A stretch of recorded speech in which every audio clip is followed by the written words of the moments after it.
Welcome to the Slop Farm. Enjoy the video. You start by powering the dock properly because everything depends on stable power. Plug the official 15V2 6A adapter into the dock, then connect its power to wall power. This ensures the dock can output video. Once done, insert one end of the HDMI cable into the dock's HDMI port and leave the other end accessible. Make sure the switch is docked with the console seated fully. This establishes the data link between the console and the dock before you turn. Now you connect the dock to the TV and prepare the system for signal transfer.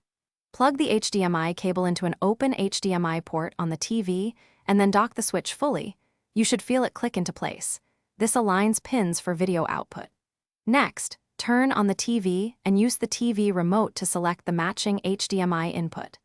Make sure the TV supports 1080p/60 for output clarity. If the image doesn't appear, cycle power on the switch to force a handshake.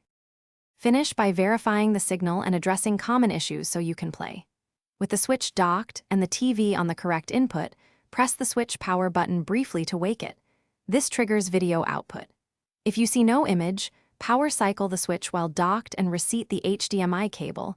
Loose connections are the usual culprit.